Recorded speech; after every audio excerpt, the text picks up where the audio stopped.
Hey, this is your girl Jay. Welcome back to the Social Services Maven. If you are here, you more than likely want to be a social worker. You want to learn about social services, health and human services. And I hope that my channel can give you the opportunity to get a very insightful view of the industry of health and human services. I have worked in the field for 10 years, predominantly in behavioral health and affordable housing. And I can say that I've learned a lot. But I want to really say, like, my last 2 years of finishing up my MBA, I have gained a different perspective of it.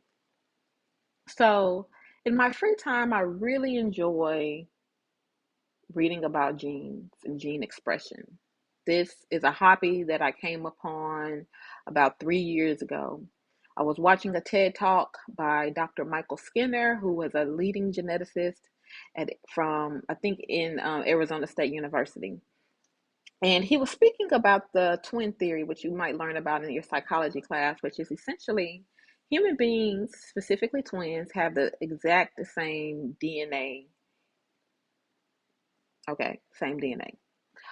The differentiation is the gene expression.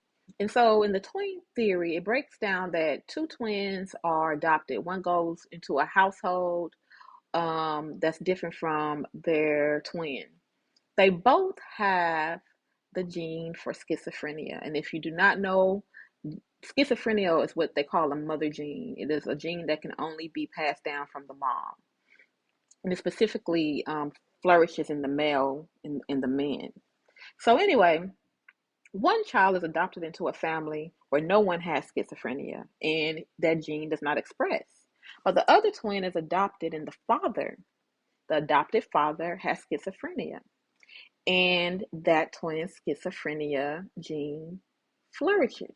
He becomes diagnosed, he's in and out of jail due to his schizophrenia. And I was like, wow, gene expression. Gene expression is what affects us. And that gene expression is turned on by the environment in which you live.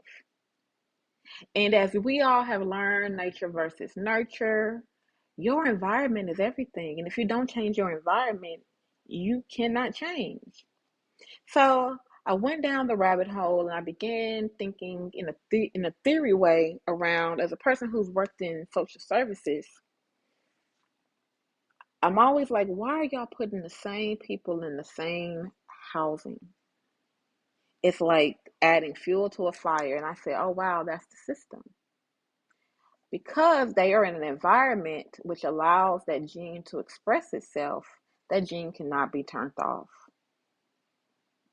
Then I said, well, in my experience, there are people who have, quote unquote, been able to live with their schizophrenia normally. And I was like, oh, they're medicated.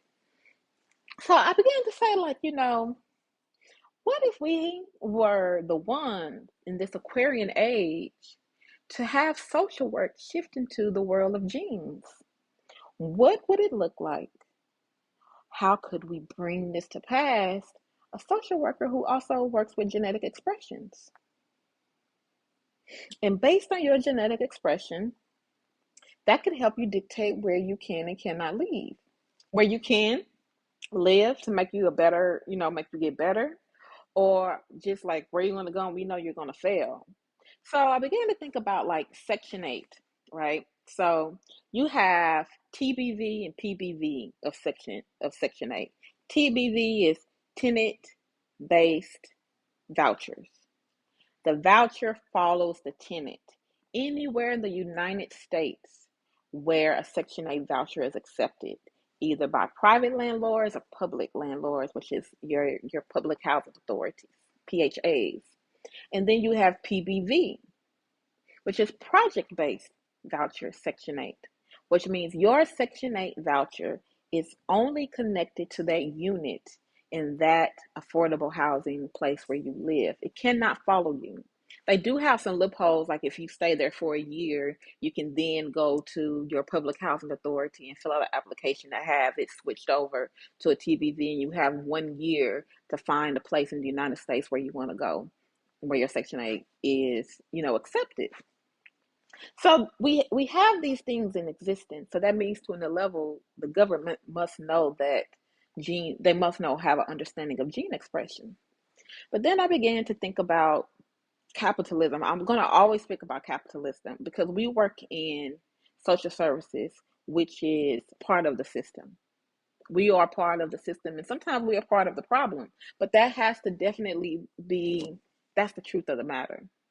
So I said, if we have genetic based therapeutic models that are offered in our school systems or that are offered for a person's choice, that a doctor can literally say, because of this person's gene expression of 1567889, it would be better for them to live in the state of Missouri. So me as a psychiatrist or as an LMFT or as an LCSW or as a clinical psychologist, I'm going to write a prescription that this person's Section 8 voucher follow them to Minnesota because that gene expression of their bipolar disorder would not be able to manifest.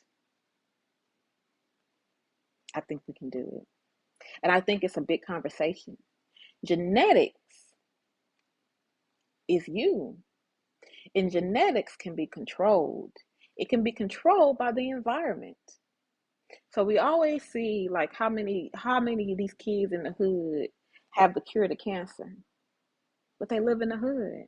It's because the government knows that genetic, that G code, because they are more than likely receiving some type of state funded insurance. They have already gotten their stem cell. They've already, they have enough baseline data to know that if by this person staying in the zip code is going to affect them and it's going to allow this gene expression to flourish. So we're going to keep them there.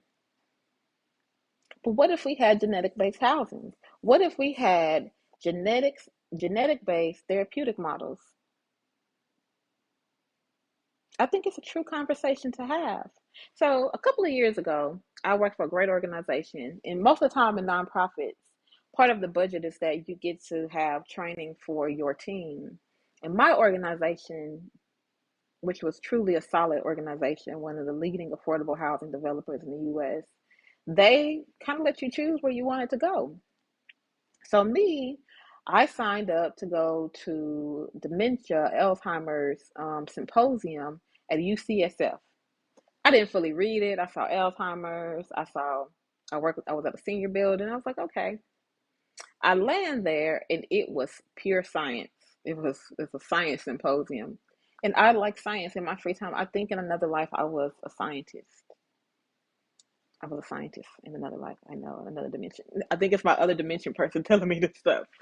But anyway, there was a guy from Brazil. I learned a couple of things. One, if you fast 16/8 and have a high fat diet, you are able to rewrite your cellular data on the mitochondrial DNA. You basically, when you fast, you clean your cells. Some of y'all might know that, some of y'all might not know that. So if you need to reset your body, fast for 7 days on a 16/8 schedule, and you will clean your cellular trash out.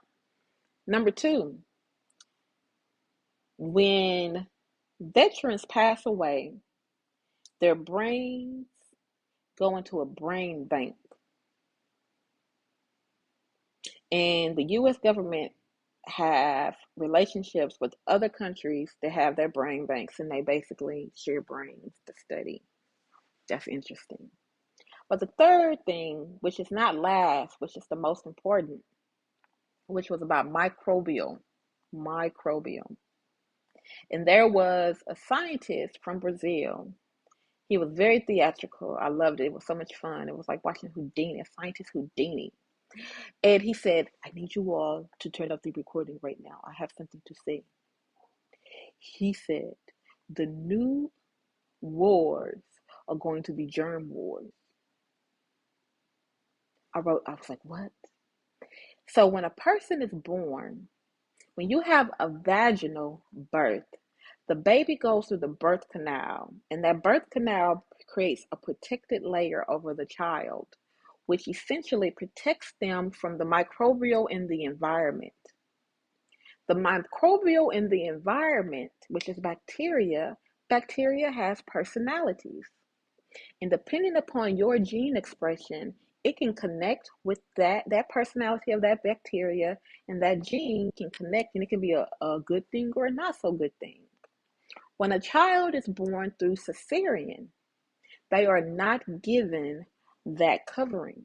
Therefore, they take on the bacteria of the environment. So, if we look at the data and we begin to look at how many women in low income areas are having cesareans versus vaginal births, that's number one. And then number two, the hospitals in which these births are happening, rather vaginal or cesarean.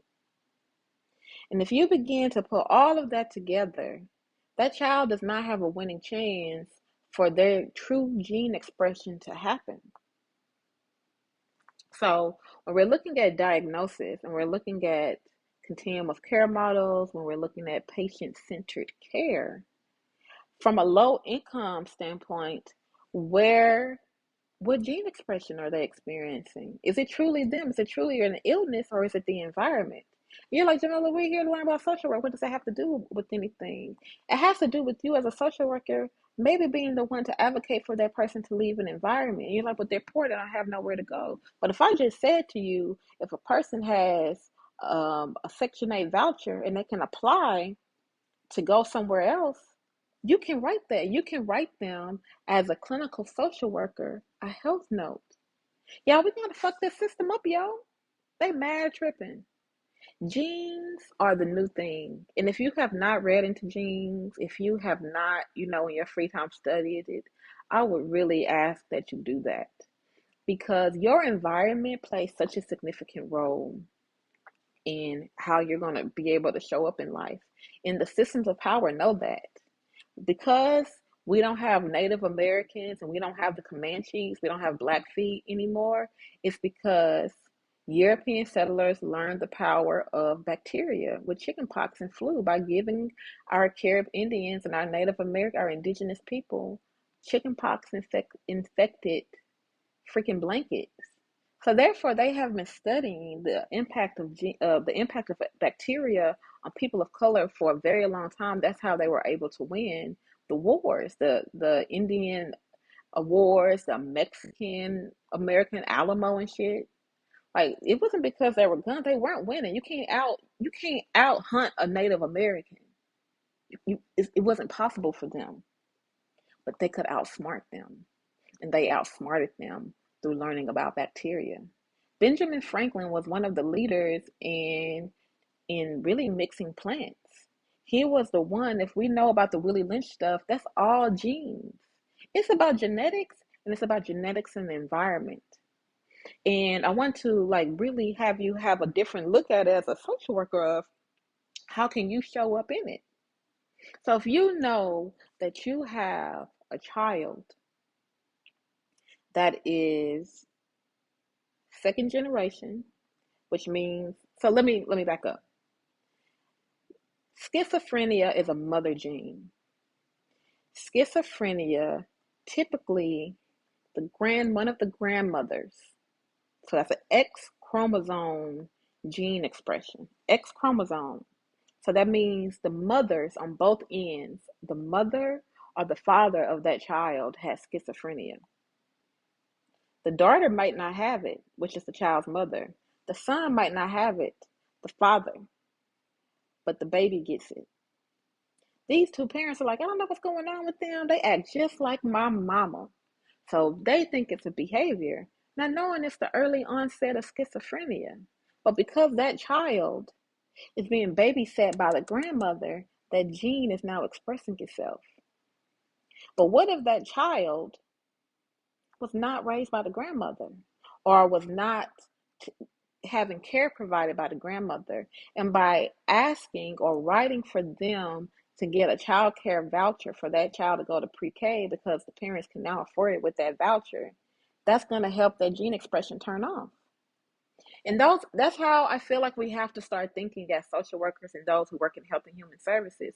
We have to get out of the nucleus, the family nucleus. And I put that in my in my last video about how Deloitte Health and Human Services Insights were stating that it's going to be nucleus based social work, and it is. And a genetic profile should be a part of your profile now. You can get a base panel of someone's genes, and you can work from there. So what if we really, like, let's think in this Aquarian age, what if nonprofits like myself created stuff to say, you know what? Part of your intake package is you have to get a checkup, hearing, vision, blood, and I want a DNA panel. I want to see your genes. And based on the data, which is there, the data is everywhere, you all. It's free. I think that's the beauty of God and the beauty of what's happening in our world, that, we have all this artificial intelligence, all this artificial universal mind that is being forced upon us. But I feel like one of the laws of God, and I don't know if I'm saying it right, is that you have to give us information. We have to look for it, but the information has to be made available in order for God to let it pass. Because everything goes to the hand of God, good or bad.